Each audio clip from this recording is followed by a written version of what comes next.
आज की कहानी का शीर्षक है लियो का कूड़ा गश्ती। तो चलिए कहानी शुरू करते हैं।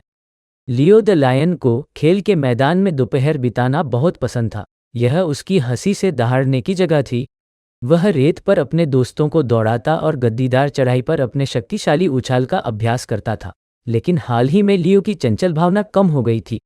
एक समय आनंदमय रहने वाला खेल का मैदान फेंके हुए जूस के डिब्बों, टूटे फूटे कैंडी के रैपरों और भूले हुए खिलौनों से पड़ा था। यह गंदा और अप्रिय लग रहा था।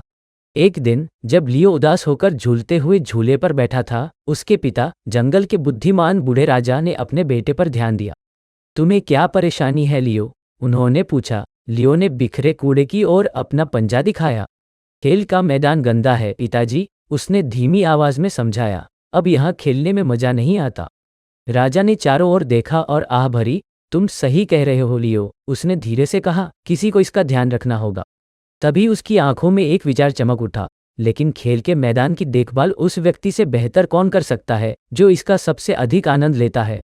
लियो ने एक पल के लिए इस पर विचार किया। नए दृढ़ संकल्प से उसकी छाती फूल गई। मैं इसे साफ कर दूंगा, उसने ऐलान किया।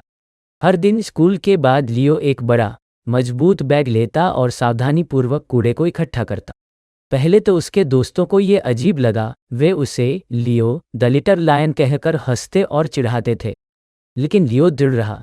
धीरे धीरे खेल का मैदान बदलने लगा। जमीन साफ हो गई। हरी घास का एक सुंदर टुकड़ा दिखाई देने लगा।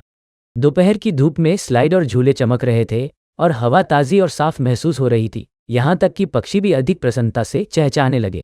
एक एक करके लियो के दोस्तों ने बदलाव देखा। जल्द ही वे अब लियो पर हंस नहीं रहे थे, वे उससे जुड़ रहे थे। साथ में उन्होंने अपने आश्रय स्थल को साफ और कूड़ा कचरा मुक्त रखते हुए प्राइड ऑफ प्लेग्राउंड प्रोटेक्टर्स का गठन किया।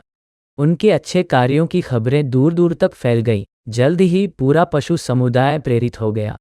बंदरों ने अपनी पिकनिक के बाद गिरी हुई पत्तियों को चुनना शुरू कर दिया। जेब्रा ने गिरी हुई शाखाओं को इकट्ठा करने की पेशकश की।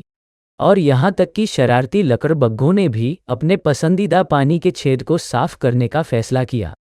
एक समय अस्त व्यस्त रहने वाला जंगल हर किसी के आनंद लेने के लिए एक स्वच्छ और जीवंत जगह में बदल गया। एक धूप भरी दोपहर में जब लियो एक बेदाग खेल के मैदान पर खड़ा था, एक विस्तृत मुस्कुराहट के साथ अपनी करतूत का निरीक्षण कर रहा था, उसके पिता उसके पास आए। बहुत बढ़िया, लियो, राजा ने कहा। उसकी आवाज़ गर्व से भर गई। तुमने पहल की और देखो तुमने क्या हासिल किया है। तुमने सभी को हमारे पर्यावरण को स्वच्छ रखने का महत्व सिखाया है। लियो मुस्कुराया और लियो को एहसास हुआ यह एक सराहनीय उपलब्धि थी। तो दोस्तों, इस कहानी से हमें ये सीख मिली कि अपनी आसपास की जगह को साफ रखने से हमारे स्थान अच्छे बनते हैं और दूसरों को भी मदद करने के लिए प्रेरणा मिलती है।